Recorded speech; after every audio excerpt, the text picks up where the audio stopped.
এখানে একসাথে 2000 লোক 5 ওয়াক্ত নামাজ পড়তো। আচ্ছা। আর এই নামাজ পড়ার টাইমে যাতে নামাজিদের গায়ে রোদ বৃষ্টি না লাগে, এই যে উপরে লোহার রিংগুলো রয়েছে, সামিয়ানা বা ত্রিপল টাঙানো থাকে।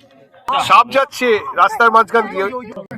রানী রাসমণি শুটিং হয়েছে বেহুলা, বেহুলা। প্রফুল্ল দেবী চৌধুরী রানী, আমি সিরাজের বেগম, মহাপীর তারাপীঠ, একেন বাবু, হ্যাঁ। অনার বচন, হ্যাঁ। গৌরী দান, যিশুর এক যে ছিল রাজা, অঙ্কুশের বলদুর্গা মাই।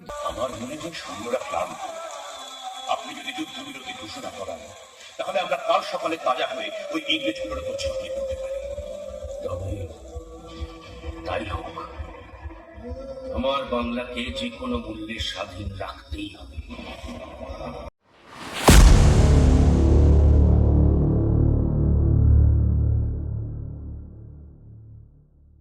A very good morning to everyone.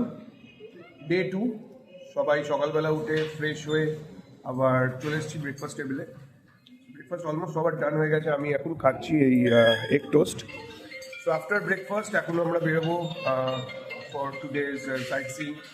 কোন কোন জায়গা স্পট যাচ্ছি দেখি, দেখা যাক। টাইম হচ্ছে অ্যারাউন্ড 10:15, তো উইদিন নেক্সট 15-20 মিনিটস আমরা বেরিয়ে যাবো। তো আজকে রিমেনিং যা আছে যতটা করা যায় আজকে সব কিছুই আমরা কভার করে নেবো, করে কালকে আমাদের চেক আউট। কি হয়েছে ওর?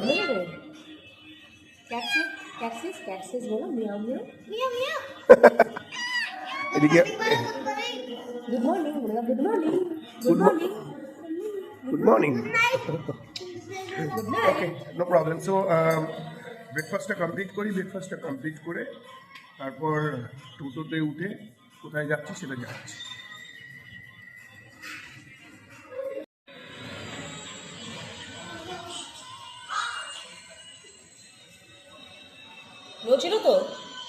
আমরা এসে পৌঁছলাম আমাদের প্রথম স্পট, সেটা হচ্ছে জাহানকষা কামান। তো জাহানকষা কামান এইটা হচ্ছে কামানটি। এটার ওজন হচ্ছে 1212 মণ। 1212 মণ এটার ওজন।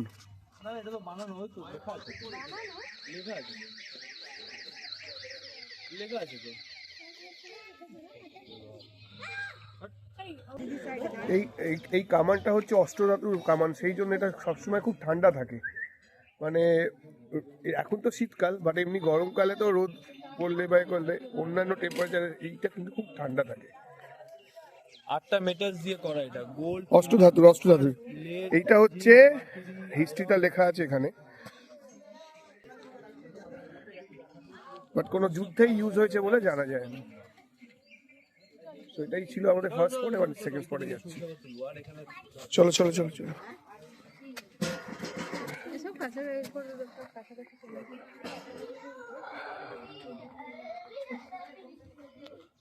আর এই স্পটের জন্য কোনো রকম টিকিট লাগে না।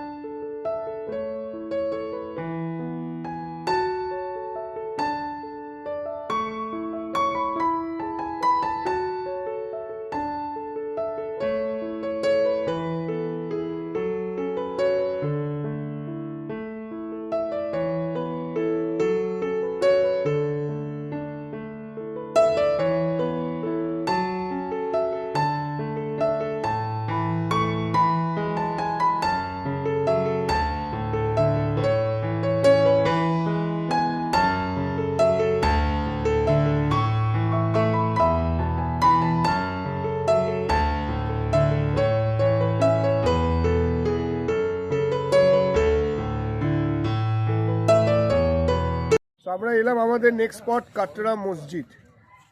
এটা হচ্ছে বাংলার নবাব মুর্শিদ কুলি খাঁ, যার নামে মুর্শিদাবাদ, তিনি এটা নির্মাণ করেছিলেন।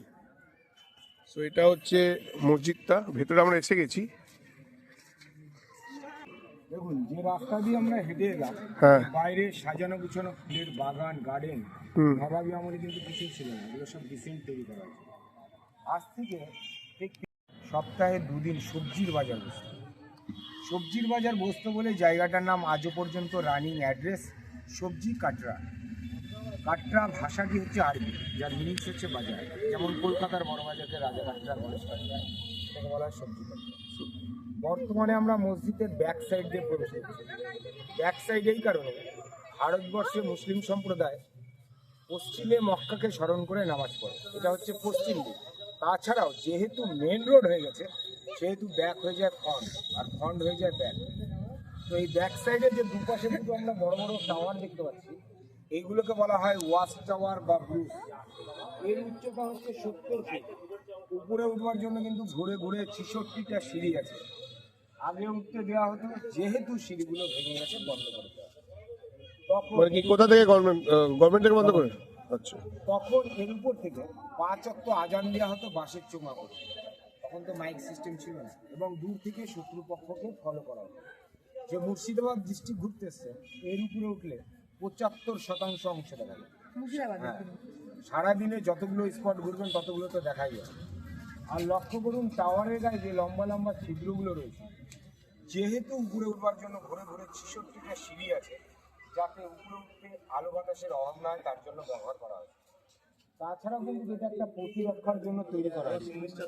পায়ের নিচে যে ছোট ছোট ক্যাসেটের মতন আমরা ইট দেখতে পাচ্ছি, এগুলোকে বলা হয় বাংলাইট। এই বাংলাইট দিয়ে তৈরি যে এক একটা স্কোয়ার করা খোপগুলো রয়েছে, স্কোয়ার করা এগুলোকে বলা হয় এক একটা আসন বা জায়নামাজ। এই মাঠটিতে টোটালে 2000টি আসন বা জায়নামাজ আছে। এখানে একসাথে 2000 লোক 5 ওয়াক্ত নামাজ পড়তো। আচ্ছা। আর এই নামাজ পড়ার টাইমে যাতে নামাজিদের গায়ে রোদ বৃষ্টি না লাগে, এই যে উপরে লোহার রিংগুলো রয়েছে, সামিয়ানা বা ত্রিপল টাঙানো থাকে।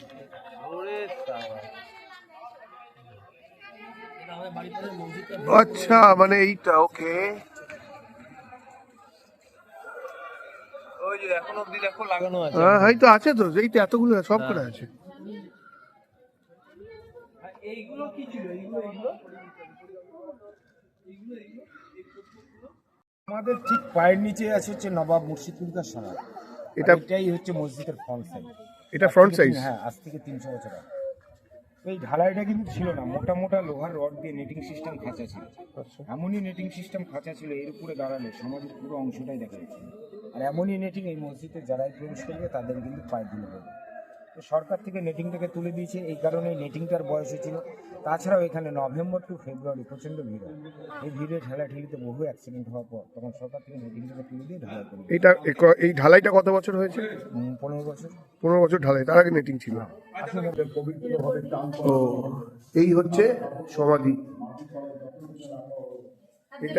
এটারই ওপরটায় আমরা দাঁড়িয়েছিলাম।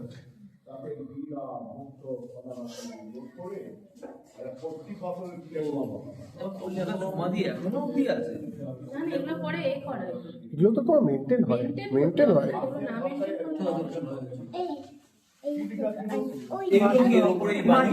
মাটি দেওয়া আছে। মুর্শিদকুলি খাঁর সমাধি। ব্রিটিশরা মান শুদ্ধ বার করে নিয়ে যায়, কেন আগেকার দিনে বিনা মুক্ত সোনার দিয়ে খবর দেওয়া হয়। কিন্তু মাটির উপরে পড়লে তার বুকের উপরে পড়ছে, তবেই তিনি ভেবেছিলেন জীবনের কিছুটা অংশ হলে তার থেকে মুক্ত হবে। 1727 তার মৃত্যু হয়। তার মৃত্যুর পরবর্তী কাল থেকে এই জেলার নাম হয় কিন্তু মুর্শিদকুলি খাঁর নাম অনুসারে মুর্শিদাবাদ। আগে ছিল মুর্শিদাবাদ, তার আগে ছিল হচ্ছে কর্ণের সুবর্ণ, তার আগে ছিল রাঙামাটি। মুর্শিদকুলি খাঁর নাম অনুসারে মুর্শিদাবাদ।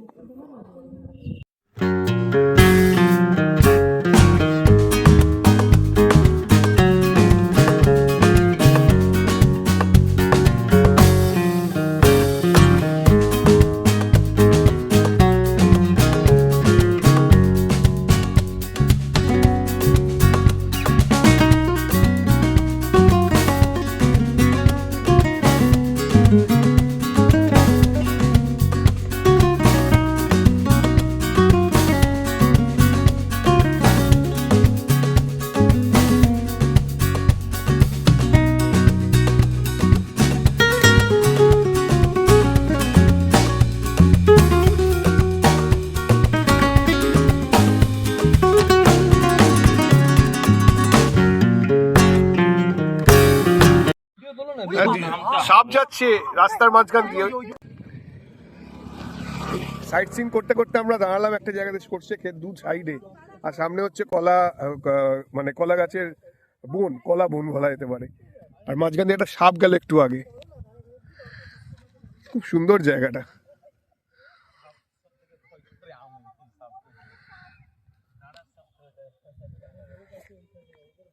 আর আমাদের টোটোতে যারা আছে খুব ভয় পাচ্ছে, তারা কেউ নামেনি, আমি নেমেছি।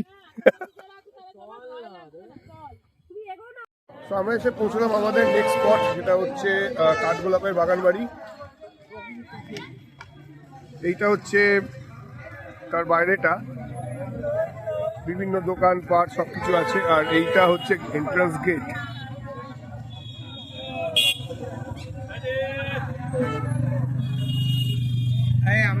এন্ট্রান্স গেট দিয়ে আমরা ঢুকছি।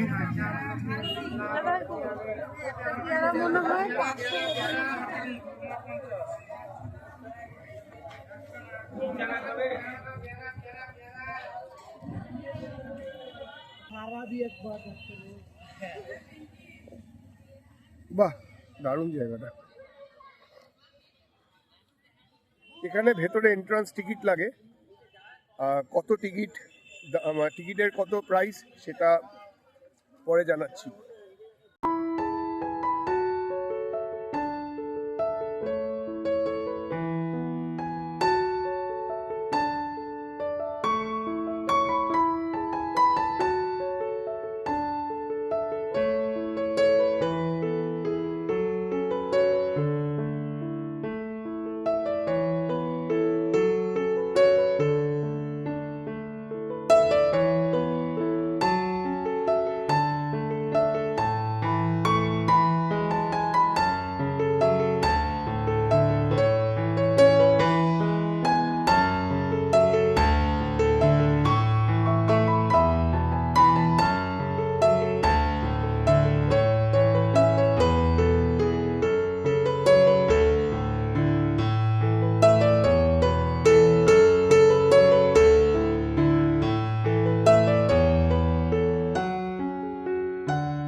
আচ্ছা, এই নির্দেশিকাটা এখানে দেওয়া আছে, বাগানের ভেতরে আমিষ খাবার খাওয়া কঠোরভাবে নিষেধ। আচ্ছা, হয়ে গেল। এখানে টিকিট চার্জ হচ্ছে এই 40 রুপিস করে per head.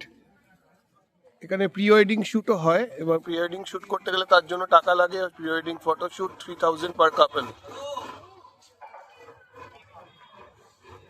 These all are the things. এই এন্ট্রান্স। আর এখানে টিকিট শো করে আমরা ঢুকবো। চলো চলো চলো চলো। এবার ভেতরে যাচ্ছি। গাইড নিলাম। গাইড ইনফ্যাক্ট সব জায়গাতেই আমাদের লাগছে এখানে, যেহেতু হিস্টোরিক্যাল প্লেস, তো স্টোরিগুলো, ইতিহাসগুলো জানতে গেলে গাইড ছাড়া সম্ভব না। সেই জন্য আমরা সব জায়গাতেই গাইডটা নিচ্ছি।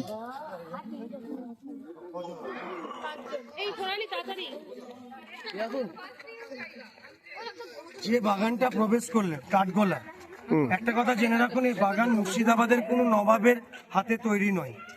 কাঠগোলা বাগান যিনি প্রতিষ্ঠা করেছেন তিনি একজন রাজস্থানী জৈন বিজনেসম্যান।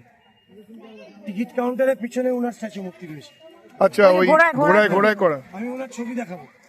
উনি 1870 সালে পলাশির যুদ্ধের 114 বছর পর বিজনেস করার উদ্দেশ্যে মুর্শিদাবাদ এসেছিলেন।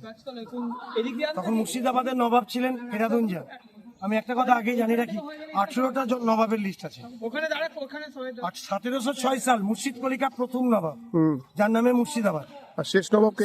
বলছি, সিরাজদৌল্লা ছিলেন পঞ্চম নবাব, 1756 থেকে 57 শেষ স্বাধীন নবাব। শেষ স্বাধীন নবাব মানে ব্রিটিশ এপার্টমেন্টের আগে থেকে ব্রিটিশ শাসন। হ্যাঁ। আর সিরাজ পঞ্চমে গেল, আর কাঠগুলা যখন তৈরি হয় তখন 15তম নবাব। মানে 10টা নবাবের হ্যাঁ, পরে। ওনার নাম ফেরাদুঞ্জা। ফেরাদুঞ্জার স্মৃতি মুর্শিদাবাদে একটা জিনিস আছে, হাজারদুয়ারির অপোজিটে এশিয়ার সব থেকে বড় ইমাম বাড়ি, সাদা বিল্ডিংটা। হ্যাঁ হ্যাঁ হ্যাঁ আর হাজারদুয়ারি তৈরি করেছিলেন উনার বাবা 14তম নবাব হুমায়ুন শাহ। হাজারদুয়ারি সিরাজের 84 বছর পর, হাজারদুয়ারি থেকে কাঠগোলা 31 বছর পর। মানে এক একটা নবাবের আমলে এক একটা জিনিস তৈরি হয়েছে। তো আর শেষ নবাবের নাম ওয়াসেফ আলী মির্জা। ওয়াসেফ আলী মির্জা। হাজারদুয়ারির পিছনে চলে যাবেন, হ্যাঁ উনাদের একটি বিল্ডিং আছে, ওয়াসেফ মঞ্জিল বলা হয়, নিউ প্যালেস, সাদা বিল্ডিং। আগে দেখতে দিত না, ইদানিং খুলেছে, 10 টাকা টিকিট, পারলে পরে দেখে নেবেন হাতে সময় থাকলে। আচ্ছা। হাজারদুয়ারি দেখার পর আচ্ছা, হাজারদুয়ারি কালকে হয়ে গেছে আচ্ছা, আমাদের। আজকে তাহলে ওটা দেখে নেবেন। হ্যাঁ হ্যাঁ। তো উনি নবাব ফেরাদুঞ্জার কাছে 1200 টাকায় 1870 সালে 156 বছর আগে এই জমিটা বিজনেস করবে বলে কিনেছিল 135 বিঘা ল্যান্ড। 1200 টাকায়? 1200 টাকায় 135 বিঘা। উনার ফার্স্ট বিজনেস ছিল কাঠের, চাষও তো চারিদিকে গোলাপের, নাম দিয়েছিলেন কাঠগোলাপ ফুলের বাগান বাড়ি, শর্টে বলে কাঠগোলাপ। কিন্তু কাঠের বিজনেসের উপর নির্ভর করে এত বড় বাগান চলবে না, তাই মেন বিজনেস ছিল স্টোনের। সুড়ঙ্গ পথ ব্যবহার করে জগৎ সেটের সাথে ব্যবসা চলতো। সুড়ঙ্গ দেখাবো, তার আগে একটা ছোট্ট কথা বলি। গাড়ি থেকে নেমেছেন, গেট দিয়ে প্রবেশ করেছেন, আশা করি গেটের ভিউটা দেখেছেন। ওই ধরনের প্রবেশ গেট মুর্শিদাবাদেই নাই। জমিদার নবাবরা গেটটা দিয়ে প্রবেশ করতো, গেটের মাথা থেকে ছানাই বাঁচত।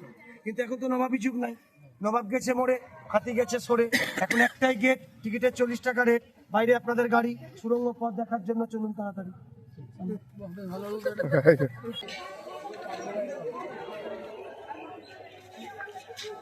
এটা একটা সুড়ঙ্গ পথ।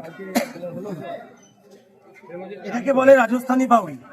বাউরি। বাউরি হচ্ছে জল নেওয়ার জায়গা, উল্টো দিক দিয়ে এটা আন্ডারগ্রাউন্ড। এবার সিস্টেমটা শুনুন, 3টে রুম আছে এখানে, দুটো দেখতে পাচ্ছেন, একটা জলে ডুবে। এই সিঁড়িটা কিন্তু নিচের ঘরে প্রবেশ করছে। তাহলে প্রশ্ন হচ্ছে, নিচে তো জল, ওরা নিচে ডুবে যেত কি করে, তাই না? এই জল তখন ছিল না, এই জলটা পরে গঙ্গা থেকে ঢুকছে। কেন জানেন? নিচের ঘর থেকে বাঁদিকে রাস্তা, এই মাটির তলা দিয়ে কোনা বরাবর 1 কিলোমিটারের আন্ডারগ্রাউন্ড জগৎ সেটের প্যালেসকে সিধা কানেক্ট করতে, এখান থেকে হেঁটে পৌঁছাবে। যে কিন্তু জগৎ সেটের সেই প্যালেস গঙ্গায় চলে যায় পরবর্তীকালে, আর রাস্তা জয়েন্ট হয় গঙ্গার সাথে। গঙ্গার জল ডাইরেক্ট সুড়ঙ্গ দিয়ে এখানে, তাই গঙ্গার যত জল বাড়ে জল বাড়ে, গঙ্গার জল কমলে জল মানে কমে। জোয়ার আসলে জোয়ারের এফেক্ট পড়ে না। আচ্ছা। ফারাক্কা থেকে জল ছাড়ছে, জল বাড়ছে, ওকে। আবার জল কমছে, জল নামছে।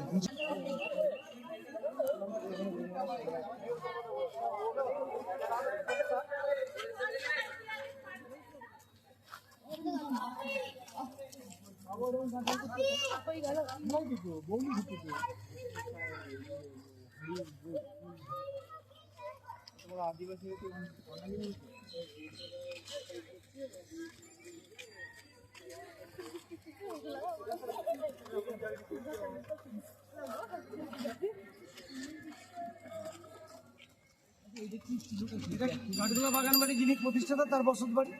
এটা বাড়ি ছিল, এখন এটা মিউজিয়ামে কনভার্ট হয়ে গেছে। মানে এখানে ওই নাম রাজা কাঠগোলা বাগান বাড়ি। এই কাঠগোলা প্যালেস বলে এটাকে। তো প্যালেসের সামনে পুকুর নিয়ে এরিয়াটা তৎকালীন বাগান বাড়ির মেয়েদের জন্য এন্টারটেনমেন্টের সব থেকে বিউটিফুল প্লেস। স্নানের জন্য নয় কিন্তু এটা, মেয়েরা এন্টারটেনমেন্ট করতে। কি ধরনের 4 গম্বুজ আছে, হ্যাঁ চারখানা গম্বুজ। হ্যাঁ, এগুলোতে 4 জন লেডিস সিপাই বিকাল টাইম থেকে সিকিউরিটি দিত। ভালো, বাড়ির মেয়েরা সবাই মিলে ওই পারে গোলাপের বাগানে বসে সময় পাস করতো। মেয়েদের জন্য ওই দেখেন স্টেজ, বিভিন্ন ধরনের গান বাজনা চলতো, কিন্তু বাড়ির পুরুষরা সিধা উপর থেকে বসে পুরো ভিউটা দেখতো। মেয়েদের জায়গায় ছেলেরা যেত না, পুকুরে মাছ ফেলে বেড়াতো। শুনুন আগে, হ্যাঁ রানী রাসমণি, শুটিং হয়েছে। বেহুলা, বেহুলা, প্রফুল্ল, দেবী চৌধুরী রানী, আমি সিরাজের বেগম, মহাপীর তারাপীঠ, একেন বাবু, হ্যাঁ। কনার বচন, হ্যাঁ। গৌরী দান, যিশুর এক যে ছিল রাজা, অঙ্কুশের বলদুর্গা মাইকি, বলদুর্গা মাইকি। রবীন্দ্র যোগিতাবালি, মৌসুমী চ্যাটার্জির সিনেমা হিন্দি, মেরা ধরম মেরা করম, উত্তম কুমারের অ্যান্টনি ফিরিঙ্গির গানটা, আমি যে জলসা ঘরে হ্যাঁ হ্যাঁ হ্যাঁ হ্যাঁ। ভিতরে। আরো আছে কি নাম, অত মনে থাকে না, শুটিং। দেখেই তো কি সুন্দর লাগছে। এই জায়গাটা কি হতো দাদা? এগুলো বসার সময় কাটানো, সুরাপান করা, গল্প করা। কিন্তু এই যে চেয়ার গুলো বা রেলিং গুলো, মেটেরিয়ালটা তো লোহা, এগুলো কি আজকের বলুন? সেটিং তো সেই নবাবী কাল থেকে, সেই একভাবে চলে। একভাবে বৃষ্টিতে ভিজে রোদে পুড়ে। এখনকার লোহা থাকবে তো? টাটা কোম্পানির লোহা 10 বছর থাকুক জং লেগে মোর্চা করে মাটিতে গেছিল কিছু হয় না ফার্স্ট আয়রন তো ওই দেখেন ইস্ট ইন্ডিয়া কোম্পানির লোগো দিয়া চেয়ারগুলোর মধ্যে গোলের মধ্যে ফার্স্ট আয়রন প্রচুর ওয়েট এগুলো। ওলা বাগানবাড়ির ভেতরে একটা ছোট চিড়িয়াখানা আছে, চিড়িয়াখানা না পাখি ঘর বলা যেতে পারে, সেখানে বিভিন্ন ধরনের মাছ পাখি সব কিছুই আছে।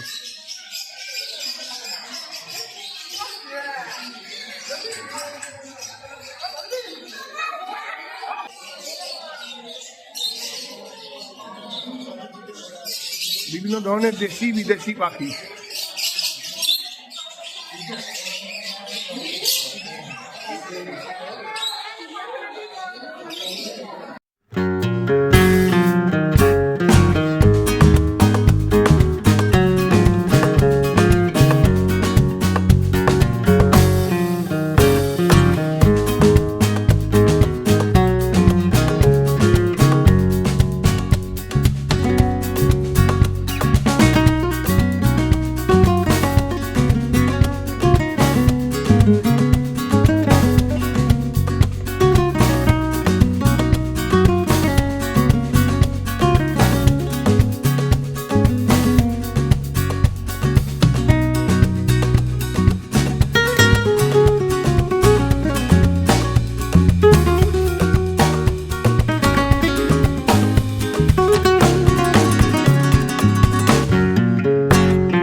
একটা পাখি ঘরই বলা যেতে পারে। এখানে চিড়িয়াখানা বলতে ঠিক চিড়িয়াখানা না, অন্য কোনো পশু জন্তু জানোয়ার সব কিছু নেই, যেটা আছে বিভিন্ন ধরনের পাখি আর মাছ, এটাই আছে এখানে।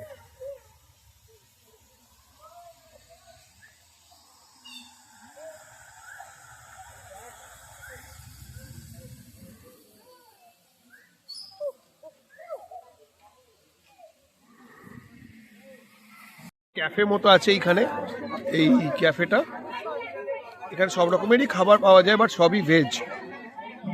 আমরা এখানে একটু এই সফটি খাচ্ছি সবাই, অনেকেই অনেক রকম খাচ্ছে, চাউমিন, ধোসা, পাওভাজি, সব রকম খাবারই পাওয়া যায়।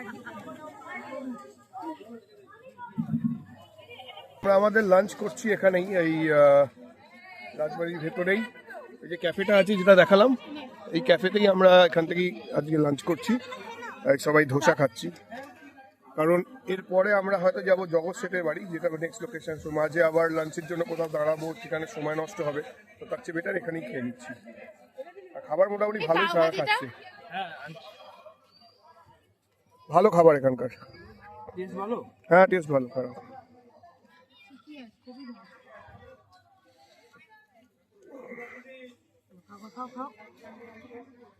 ছেলেও খাচ্ছে, জুনিয়র।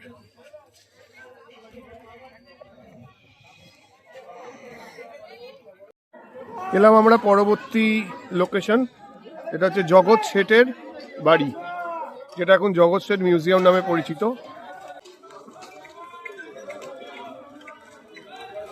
এখানে টিকিট কাউন্টার আছে, টিকিট কেটে ঢুকতে হবে, প্রবেশ মূল্য 30 টাকা করে টিকিট, 30 টাকা করে পার হেড।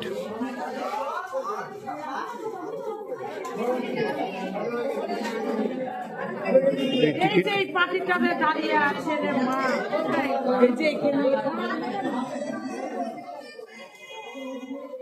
এই হচ্ছে জগৎ সেটের মিউজিয়াম।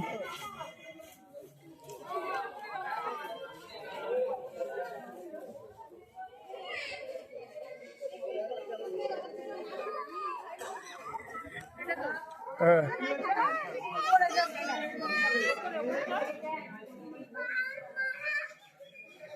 জগৎ শেঠ ছিলেন সেই সময়কার একজন ধনী ব্যবসাদার, বণিক যাকে বলা হয়।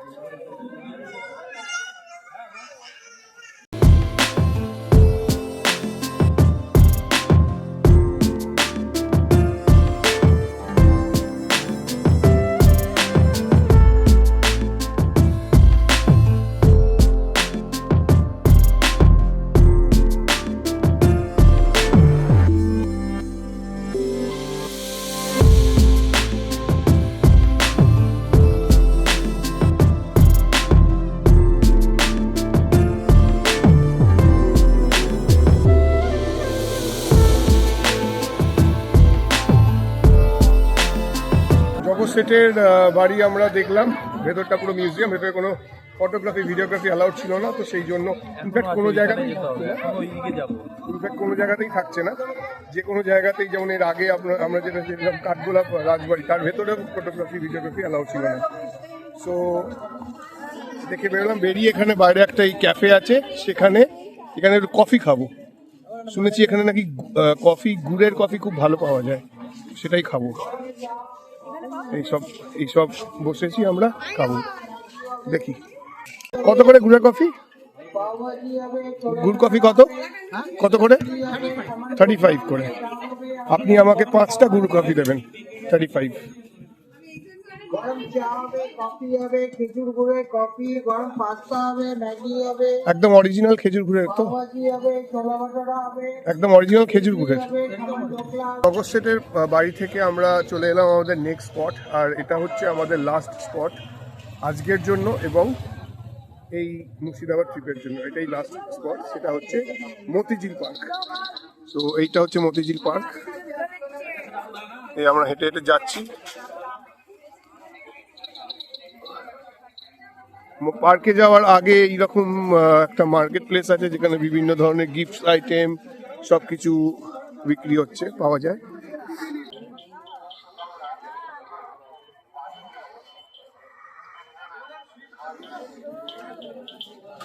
মতিঝিল পার্কে লাইট অ্যান্ড সাউন্ডস হয়। এবার আই এম নট শিওর, আমি শুনলাম সেটা লাস্ট 2 বছর ধরে নাকি বন্ধ ছিল।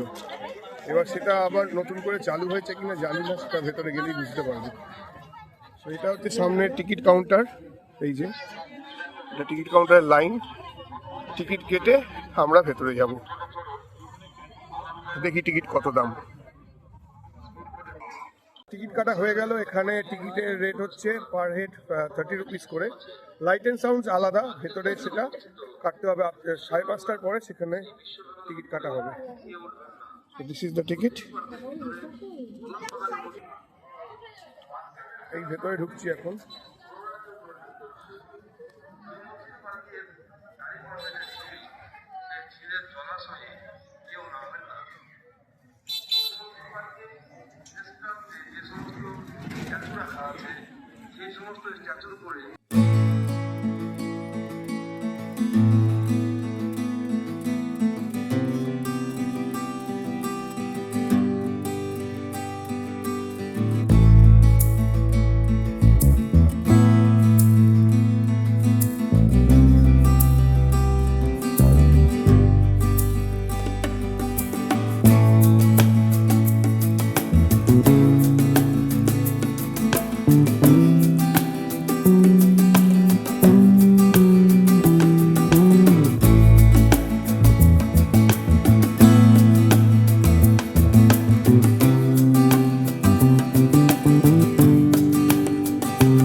মতিঝিল পার্কে লাইট অ্যান্ড সাউন্ড শো আমরা দেখতে এলাম। 50 রুপিস করে টিকিট নিল এখানে। রিসেন্টলি দামটা একটু ইনক্রিজ হয়েছে, আগে ছিল 30 শুনেছিলাম, 50 রুপিস হয়েছে। স্টার্ট হবে, এই জাস্ট সবাই বসে আছে এখন এখানে। 5:30টায় ফার্স্ট শো।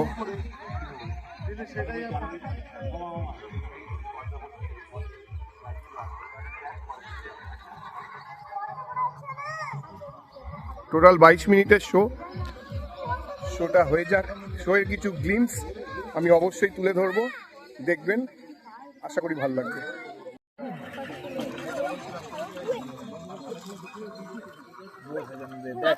দেখতে পাচ্ছিস কিনা ভালো করে?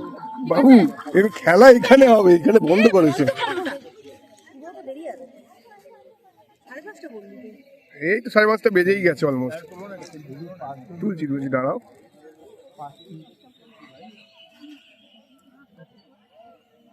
সবাই বসে আছে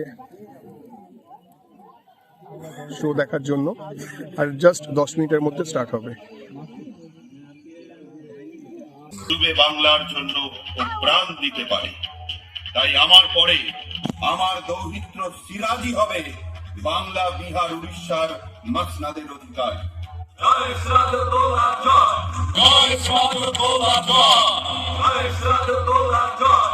তখন সিরাজের বয়স 17 বছর।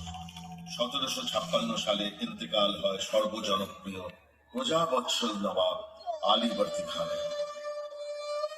23 বছর বয়সে মসনদে বসলেন সিরাজউদ্দৌলা। এই তরুণ নবাবকে ঘিরে সুদূর বাংলায় চলে উঠল অশান্তি আর চক্রান্তের আগুন, যার পুরো ভাগে ছিলেন হোসেন কুলি খান। হোসেন কুলি খান ছিল আমার স্বামীর প্রিয় পাত্র। তাকে হত্যা করে সিরাজ যে অন্যায় করেছিল তার বহুগুণ অন্যায় সে আজ মসনদে বসে করছে, তাই আমি এর প্রতিকার চাই। মীর জাফর সাহেব। বেগম সাহেবা, নবাবকে আমি অনেক বুঝিয়েছি কিন্তু কোনো ফল হয়নি। উনি আমাদের কথা কানেই তোলেন না। বাদ দেখি হুজুর, কি খবর মদন? হুজুর, ইংরেজ কাশিম বাজারের চুক্তি মানছে না, নিজেদের মার্জি মাফিক সেনা চালাচ্ছে। কি এত সাহস? এরা বানিয়ার ছদ্মবেশে আমার বাংলাকে ঘিরে নিয়েছে। এবার ওদের একটা চরম শিক্ষা দিতে হবে। মদন, সৈন্য প্রস্তুত কর, আমি কলকাতা আক্রমণ করে গুঁড়িয়ে দিতে চাই। Must proceed with caution. I've heard that he has even killed Shaukat Jan of Podia in battle. I suggest that we send a message to Mir Jafar, Shaukat State, Ovichat, and others, asking for a secret meeting. Yes. শুরু হলো পলাশী।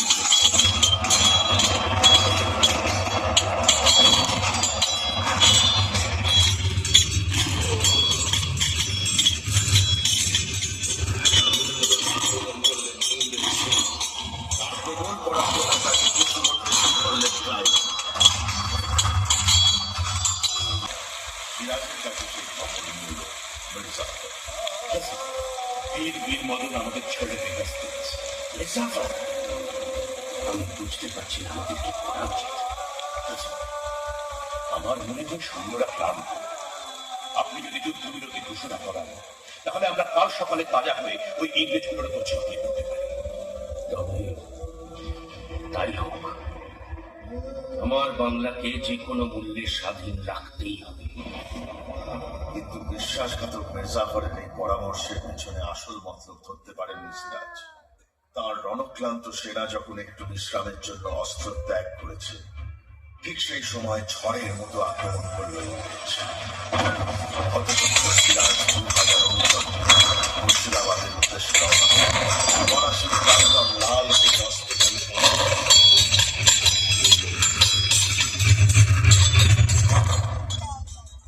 এরপরের ইতিহাস বড় করুণ ছিল অন্যান্য। সে তলব করল মোহাম্মদ বেগকে। মোহাম্মদ বেগ, আল্লাহ হুজুর বলেছেন সিরাজকে কয়েদ করতে, কিন্তু আমার মনে হয় তাতে খতরা বাড়বে। আমাকে কেন তলব করেছেন হুজুর? তুমি নবাবকে জানতে তো? আগে হ্যাঁ হুজুর, উনি আমাকে খুব বিশ্বাস করতেন। সেই জন্যই তোমাকে দরকার। তুমি যাবে তার কয়েদখানায়, কোনো সন্দেহ হবে না। আর তারপর মৌকা বুঝে কি বলছেন হুজুর? যা বলছি তাই করো। ওকে না সরালে আমরা কেউ বাঁচবো না, তুমিও না। এই নাও মোহ, যাও হত্যা করো সিরাজকে। এরপর ঘাতকের তলোয়ারের আঘাতে শেষ হয়ে গেল সুবে বাংলার শেষ স্বাধীন নবাবের দাস্তা। সেই রক্তে ভেজা মসনদে ইংরেজরা বসালো মির্জাফরকে। কোটি কোটি টাকার বিনিময়ে বিকিয়ে গেল দেশের স্বাধীনতা। 200 বছরের জন্য ভারতবর্ষ চলে গেল পরাধীনতার অন্ধকারে। 2000 years later. কমপ্লিট হয়ে গেল, বেরোলাম। টয় ট্রেনে করেই ব্যাক করব, কারণ অনেকটাই হেঁটে যেতে হবে, কারোর ইচ্ছা করছে না হাঁটতে হাঁট। বাট প্রবলেমটা যেটাই সেটা হচ্ছে টয় ট্রেনটা টোটালি লোডেড ছিল, তো ওয়েট করছি নেক্সট ট্রেনটা আসলে সেটাতে ফিরবো। নেক্সট শো বোধহয় মোস্ট প্রবলি 6:30টায় স্টার্ট হবে, আর মানে নেক্সট শোয়ের জন্য লোকজন বসেছিল।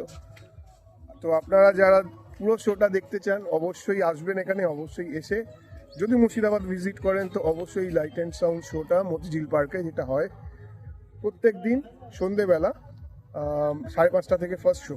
শীতকালে, আমি গরমকালের কথা বলতে পারবো না, বাট বাইরে বোর্ডেতে কিন্তু লেখা আছে 6টা থেকে, বাট যেহেতু এটা শীতকাল এখন তাড়াতাড়ি সন্ধে হয়ে যায়, সেই জন্য 5:30 থেকে হয়তো স্টার্ট করছে।